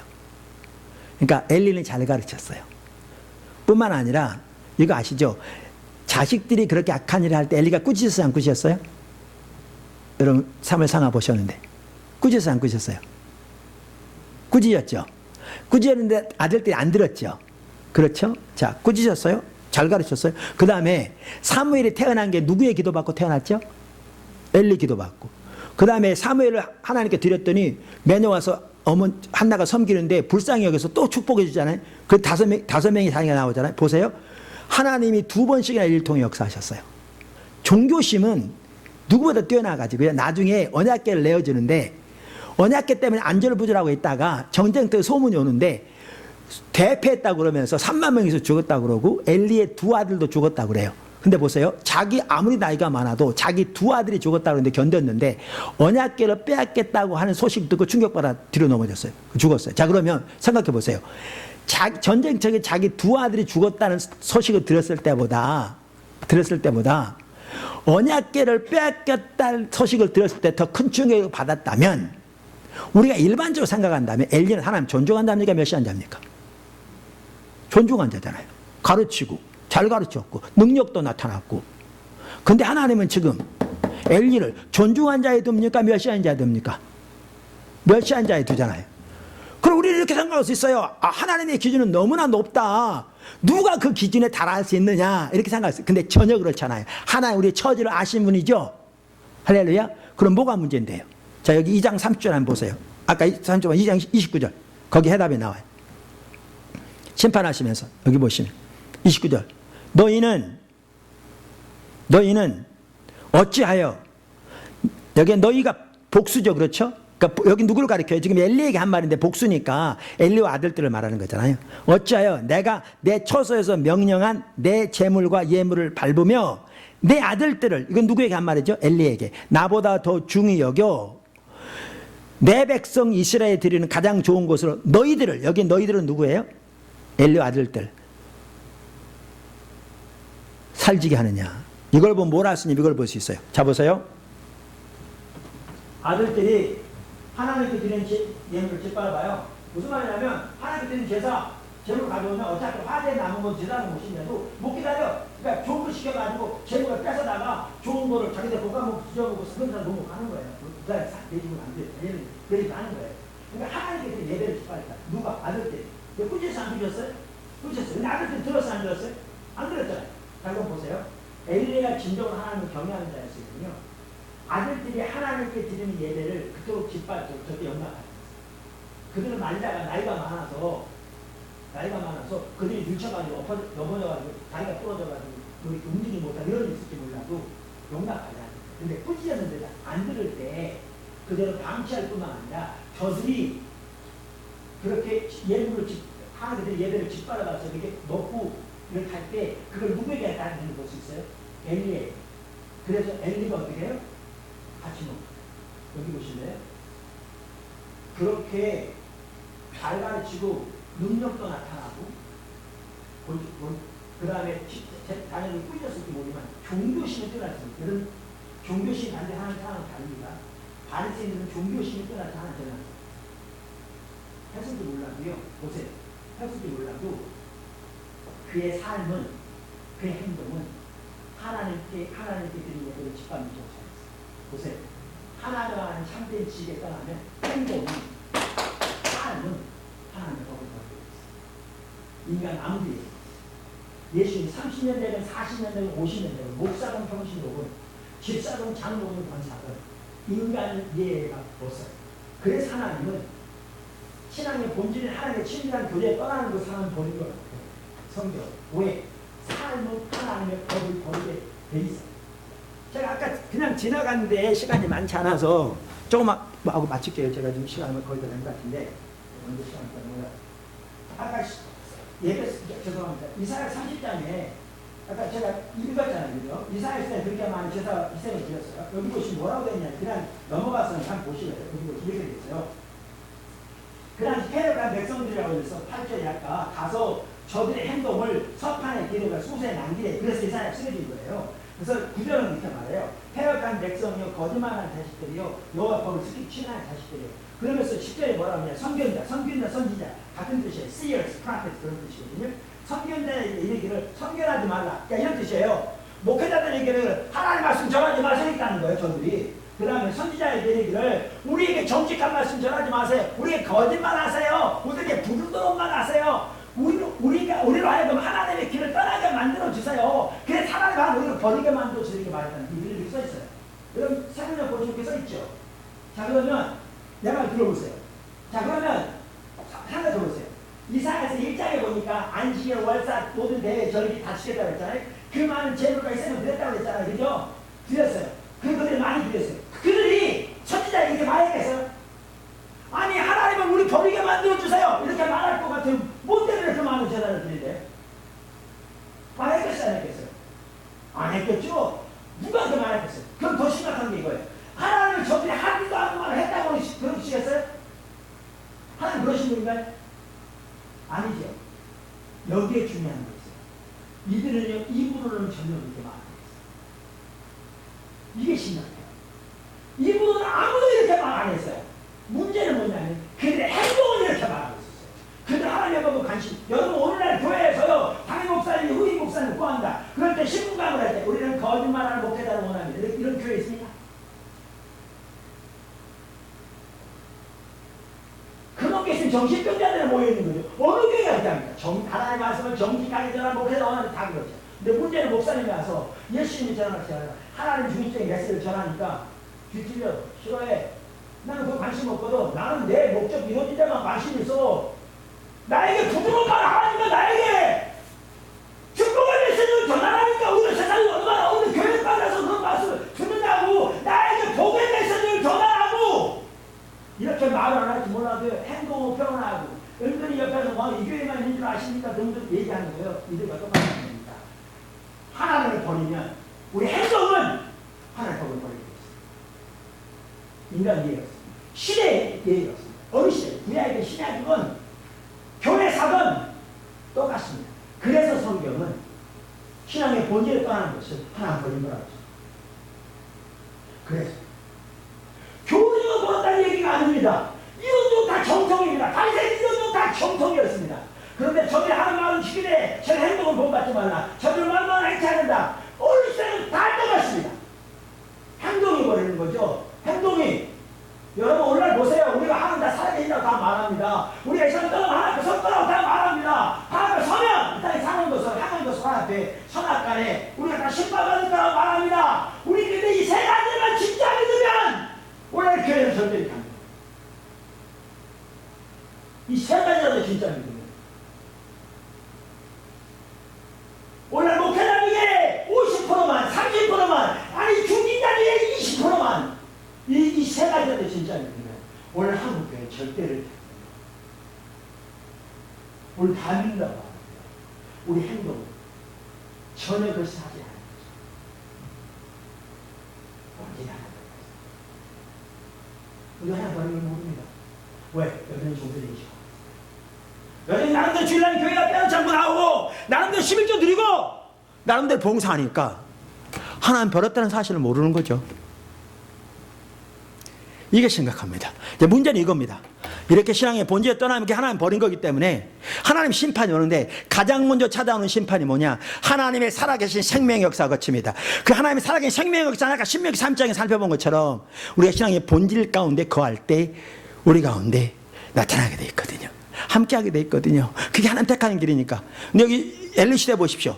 종교심은 뛰어났습니다. 타의 추종을 불허할 만큼 뛰어났습니다. 바리새인처럼. 그런데 그도 하나님 버린 자였으면 성경이 이렇게 표현하고 있잖아요. 그래서 4장에 보십시오. 4장에 보시면 어떤 일이 있었는가? 블레셋과 이스라엘 백성이 전쟁이 붙었습니다.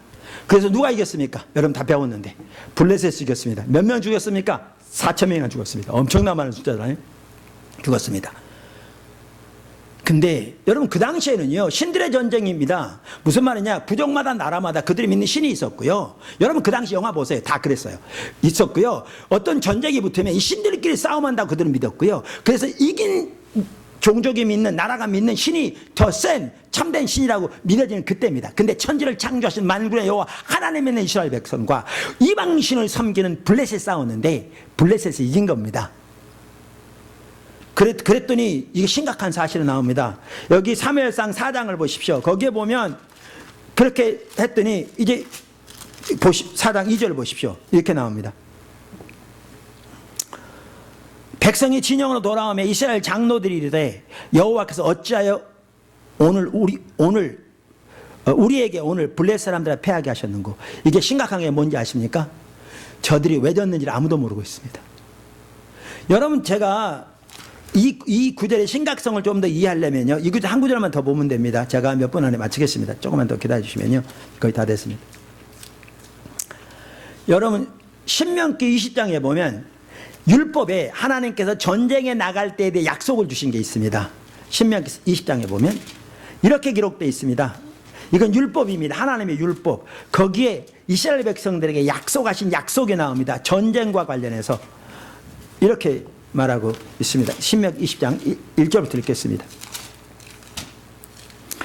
내가 나가서 적군과 싸우려 할 때에 말과 병거와 백성이 너보다 많음을 볼지라도 그들을 두려워하지 말라. 애굽 땅에서 너를 인도하여 내 신 내 하나님 여호와께서 너와 함께 하시느니라. 너희가 싸울 곳에 가까이 가면 제사장은 백성에게 나아가서 고하여 그들에게 말하 이르기를 이스라엘아 들으라. 너희가 오늘 너희 대적과 싸우려고 나왔으니 마음에 겁내지 말며 두려워하지 말며 떨지 말며 그들로 말미암아 놀라지 말라. 너희 하나님 여호와는 너희와 함께 행하시며 너희를 위하여 너희 적군과 싸우시고 구원하실 것이라. 이렇게 외치게 되어 있습니다. 하나님 싸울 거라고. 애굽에서 건져낸 여호와가 싸울 거니 적군이 많을지라 염려하지 말라고. 하나님 싸워 이길게 할 거라고. 그렇게 선포하게 되어 있습니다. 당연히 선포했겠죠. 근데 이겼습니까? 겼습니까? 철저히 패배했습니다. 그러니까 그들이 왜 졌는지를 모르는 거죠. 장로들부터. 근데 우리가 지금 배워서 여러분 압니다. 이제 그들이 지는 게 당연했으면 왜? 그들 하나님 버렸거든요. 그들 하나님 버렸어요. 그러니까 하나님 그들과 함께하지 않는 거죠. 그 지는 게 당연했어요. 하나님의 모든 약속도 우리가 신앙의 본질 가운데 거할 때 성취되게 돼 있어요. 성경에 보면요. 그러니까 엘리 제사장 그러잖아요. 내가 너 전에 너에게 말하길 너희 조상과 내 집이 내 앞에 영원히 행하리 하였으나 그러나 이제는 그렇지 아니하리라. 이 말은 말 바꾸신 분이 아니게요. 그게 아니고 하나님의 약속은 우리가 신앙의 본질 가운데 하나님과 동의하는 삶을 살 때 우리 가운데 성취되게 돼 있어요. 근데 하나님 버리니까 치는 건 당연했어요. 근데 이들 중에 왜 아무도 왜 졌는지는 모르는 줄 아십니까? 이게 무서운 게 그들 중에 단 한 명도 자기들이 하나님을 버렸다는 사실을 안 사람이 없었어요. 나름대로 여전히 종교적 의식을 하고 있으니까 자기들이 하나님을 버렸다는 사실을 모르는 거죠. 이사야 시대 몰랐던 것처럼, 예레미야 시대 몰랐던 것처럼, 말라기 시대 몰랐던 것처럼, 엘리 시대 몰랐던 것처럼, 예수님 시대 바리새인들이 몰랐던 것처럼 신구약을 통틀어서 교회 사시대도 마찬가지고 눈에 멀은지가 모르는 거죠. 여전히 종교적 의식 나름대로 하고 있으니까. 근데 하나님은 관점에서는 종교적 의식이 아무리 많아도 신앙의 본질을 떠나면 삶은 하나님의 법을 버리게 돼 있으니까 하나님 버렸다고 그러는데 심판이 오는데 왜 졌는지를 모르는 거죠. 더 무서운 게 있어요. 저는 무섭다고 표현해요. 왜 졌는지를 모르니까 해결책이 뭔지를 모르는 거예요. 해결책은 하나님께 돌아가는 거거든요. 근데 그들 하나님 떠났다는 사실을 모르니까 돌아간 필요성을 못 느낄 뿐만 아니라 돌아간다는 말은 무슨 말인지도 모르는 거죠. 그러니까 그 상황에서 언약궤만 메고 나가면 길 줄 알았어요. 이게 얼마나 타락한 거냐면 하나님의 관점에서 하나님 떠나 있는 채, 하나님의 관점에서 본인이 알건 모르건 떠나 있는 채 종교적인 의식만 의지하는 것은 철저하게 타락한 율법주의거든요. 떠나 있는 채 언약궤만 메고 나가면 길 줄 안 거죠. 그래서 언약궤 메고 왔어요. 그들이 다 있거라고 함성을 지르고 난리였어요. 근데 언약궤를 빼앗길 뿐만 아니라 3만 명 이상 죽고요. 엘리 두 아들 죽고 엘리 죽고 그랬잖아요. 아무런 효력이 없었어요. 여러분, 오늘 한국교회가 너무너무 심각하게 침체되어 있어요. 근데 심각한 사실은 왜 이렇게 침체되는지 아는 사람이 많잖아요. 문제는 더 심각한 것은 뭐가 해결책인지 모르는 경우가 너무나 많아요. 여러분, 말라기 시대를 보면요, 아까 제사장부터 어떻게 했다고요? 하나님 멸시했다고요. 그러니까 다시 말해 하나님 버렸다는 거예요. 이스라엘장 4절에 보면. 그러니까 하나님의 심판이 그들에게 와 있죠. 그러니까 그들에게, 자 보세요. 그런 상황이니까 그들이 기도하면 응답 될까요, 안 될까요? 기도 응답은 하나님의 생명이거든요. 우리가 신앙이 본질 가운데 함께 할 때 성경이 하나님 백성들이 하나님 백성들 하신다는 하나님이 그대로 일어나거든요. 근데 그 시대는 어떤 시대예요? 하나님 보는 시대잖아요. 그러니까 그들이 기도해도 응답 될까요, 안 될까요? 안 되겠죠. 그러니까 성경이 뭐라고 되어 있냐 이렇게 되어 있어요. 9절에 만군의 여호와가 이르노라 너희는 나 하나님께 은혜를 구하면서 우리를 불쌍히 여기서 하여 보라. 너희가 이가 청하였으니 너희 중에 하나인들 받겠느냐. 기도응답 안 하시는 거예요. 그러니까 우리 하나님을 떠나면요, 우리의 삶에 억압이 가득해요. 여러분, 오늘 한국교회 중직자들 가정이 철저하게 무너진 거 아세요? 목회자의 가정이 무너진 거 아세요? 안 믿는 사람들의 이혼율과 믿는 사람들의 이혼율이 전혀 다른 거 없는 거 아세요? 아무리 예수를 믿어도 자기중심적인 삶이 타락의 본질인데 자기중심적인 삶으로 서로 상대하니까 종교적인 의식을 한다는 거 외에는 아무것도 다를 바가 없는 거죠. 세상사람 다를 바 없어요. 보도람교회가 23년 됐는데요, 지금 그 큰 교회는 안 해요. 청량은 출석인원이 한 1000명 되니까.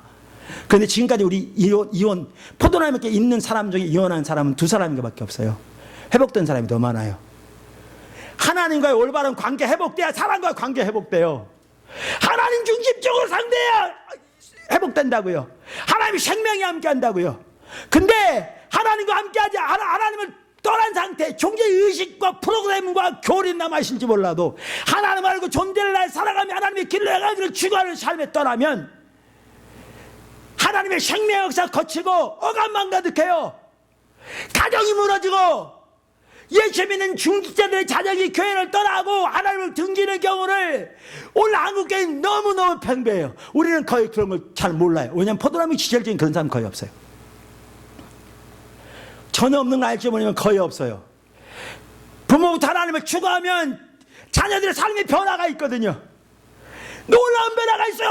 어린아이로부터. 근데 제가 언제 그걸 실감하게 되느냐 하면 다른 교회에서 나중에 등록한 성도들을 보면 집사님이고 공사님이고 장로님인데 자녀들의 삶이 철저하게 무너져 있고 하나님을 등지고 떠나는 경우가 너무너무 많은 걸 볼 수 있어요. 심각하게. 왜? 하나님의 심판이 와 있는 거죠. 하나님의 심판이. 종교적 의식을 했는데, 모양을 했는데, 프로그램을 했는데, 교리를 했는데. 근데 보세요.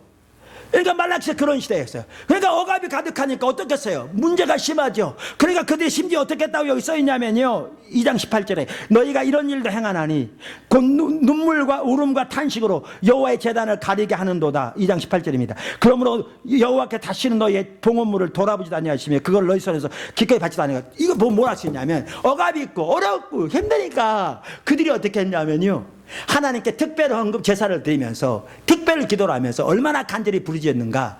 그들이 눈물 때문에 가려서 성전이 안 보일 만큼 도와달라고 기도했어요. 근데 응답됐어요, 안 됐어요? 안 됐어요. 왜요? 하나님 버렸기 때문에요. 근데 본인들은 하나님 버린 거 알아야 몰라요. 아까 내일은 몇 시하는 제사장들아. 그런데 그들이 말하기를 우리가 어떻게 하나님 몇 시하는 가는도다. 하나님 버린 걸 전혀 모르는 거죠. 아까 설명한 대로 눈이 가려지니까 뭐가 하나님 버린 건지 모르니까. 그러니까 이렇게 기도하는데 응답 안 되니까 하나님에 대한 원망마다 가득한 거죠. 하나님의 뜻은 생명이라고 말할지 몰라도 자기의 삶의 느낌은 전혀 다른 거죠. 그러니까 마음속에는 하나님이 전혀 안 사랑한다고 생각하니까 말라기 1장이 뭐라고 표현한 줄 아세요? 내가 너를 사랑한다는 말로 시작합니다. 왜? 사랑한다는 말이죠. 근데 그들은 뭐라고 답하느냐? 여호와께서 우리를 어떻게 사랑하셨는데요? 왜냐하면 환경은 전혀 살아가는 것 같지 않아. 이렇게 어려운데 기도 응답도 안 되고 특별하게 기도하면서 부르짖는데도 응답도 안 되니까 하나님 안 사랑한다 생각하는 거죠. 주님 뭐라고 그러냐면 내가 너희를 사랑해서 내가 너희를 택했잖아. 근데 이런 전혀 이해하지 못하죠. 그러면 3장 7절에 하나님 뭐라고 하는지 아세요? 말하기 3장 7절에 이렇게 말씀하세요. 만군의 여호와가 이르노라 너희 조상의 날로부터 너희가 나의 규례를 떠나 지키지 아니하였도다. 그런즉 내게로 돌아오라. 그리하면 나도 너에게 돌아가리라 하였으나 너희가 말하기를 우리가 어떻게 여호와께로 돌아가리까 하는도다. 하나님을 우리를 향한 하나님 뜻은 아까 뭐라고 생명이라고 그랬잖아요. 하나님은 여전히 그들을 사랑하세요. 생명이에요. 그러면서 뭐라고 외치냐면 목이 터져라고 외쳐요. 내게로 돌아오라. 내게로 돌아오라. 근데 문제는 뭔지 아세요? 돌아간다는 말이 무슨 뜻인지 몰라. 아까 우리 찬양할 때 오라 우리가 여호와께로 돌아가자. 문제는 뭔지 아세요? 하나님께 돌아간다는 말이 무슨 뜻인지 몰라.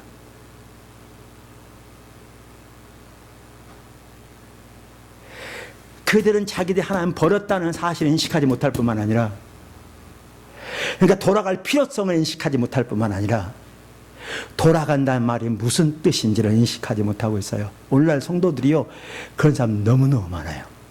하나님께 대한 원망만 가득한 거예요. 하나님은 독생자까지 아끼지 않으시 우리를 주실 만큼 그것이 우리를 향한 하나님의 최종적인 온전한 징표라고 그랬는데 그래서 지금도 너희가 내게로 돌아오라. 그럼 내가 너희로 돌아갈게. 반드시. 그럼 너희 가운데 생명이 넘칠 거야. 그런데 그들은 자기들 하나님 버렸다는 사실도 모르니까. 왜? 나름대로 교회 나오니까. 그리고 문제가 생길 때 하나님 도와달라고 철학기도 금식기도 하고 기도와 작정기도 했는데 특별히 기도한 것까지 드렸는데 응답하지 않는다고 생각하니까 하나님께 대한 불신과 원망만 가득하지. 하나님이 목이 터져라 돌아오라고 외쳐도 그들은 그 말이 뭔 말인지를 모르겠어요. 똑같습니다. 하나님의 심판이 오는데요. 가장 먼저 찾아오는 심판은 하나님 생명 역사가 거치는 겁니다. 마지막으로 하나님께 돌아가는 길은 신앙의 본질로 돌아가는 겁니다. 신앙의 본질에 떠나는 것이 하나님 떠난 거니까 성경을 하나님 버린다고 표현합니다. 떠난다고도 쓰지 않고 버린다고 표현합니다. 하나님 버린 거니까 신앙의 본질로 돌아가는 것이 하나님께 돌아가는 겁니다. 호세아서 이렇게 말하잖아요. 6장에 오라 우리가 여호와께로 돌아가자. 그러면 3절에 똑같은 말을 우리가 여호와를 알자. 힘써 여호와를 알자. 하나님 알기를 추구하고 그분의 존재를 다 사랑을 추구하고 아까 신명기 3장처럼 그분의 목적을 모은 사람을 동참하기를 추구하고 그분의 길로 행하기를 추구하고 그렇게 하나님 알기를 추구하여 그분께 돌아갈 때 그분이 우리에게 돌아오시고 그 신명기 그게 사무엘상 7장에 나온 적이 미스바 성이 그럴 때 우리 삶 속에 하나님의 은혜 하나님의 생명, 기도응답, 하나님의 도우시는 역사, 우리 필요를 공급하시고 채우시는 역사 등 하나님의 살아있는 생명의 역사가 우리 삶 속에 회복되어지고 이 시대를 향한 하나님의 목적이 성취되어 우리를 인도하시고 열방을 향한 하나님의 뜻 성취하시는데 하나님께서 우리를 하나님의 동력자로 사용하시는 너무나 놀라운 축복이 있는 거죠. 신앙의 본질과 의식의 관계를 보아야 오늘 우리 현실을 볼 수 있습니다. 그리고 우리의 신앙을 올바로 이해할 수 있고요. 우리의 예배를 올바로 이해할 수 있습니다. 여러분 우리가 신앙의 본질에 떠나 삶은 철저하게 하나님의 법을 버린 채 있으면서 종교적인 의식만 남은 예배는 하나님의 견뎌하지 못하신 예배입니다. 이 성경 말씀에 의하면 신앙의 본질과 예배와 삶 이 세 가지는 절대 분리되지 않습니다. 분리될 수 없습니다. 이게 분리되는 순간 잘못된 겁니다. 근데 오늘날은 철저히 분리되어 있습니다. 그러니까 예배가 의식만 남은 겁니다. 예배는 하나님과 만남인데 그분을 찾아 나온 게 예배인데 성경은 그래서 예배를 통해 하나님과 만남이 이루어지고 그분의 마음이 부어지고 그분의 사랑이 마음에 부어지고 그래야 우리가 이 세상에 나가 사람 뜻대로 살아갈 수 있는 힘과 원동력이 부어지는데 그 예배는 우리의 수단과 목적을 우리 세상에서 목적을 위해 그거 채워달라고 하나님께 공 쌓는 것도 아니고 그거 찾아달라고 간구하러 오는 것도 아니고 예배는 하나님 그분을 추구하여 나오는 거고 그분께 사용하신 아름다운 일들만 그분께 감사를 그분을 기뻐하며 그분에게 찬사를 드리고 그분의 뜻을 발견해 나오는 건데 그리고 그렇게 주님을 구할 때 그 예배 가운데 주님 오셔서 성령을 통해 우리의 마음을 열어 하나님의 사랑과 하나님의 위로와 하나님의 임재로 우리를 채우시고 우리를 만지시고 우리를 회복시키시고 우리를 인도하시는데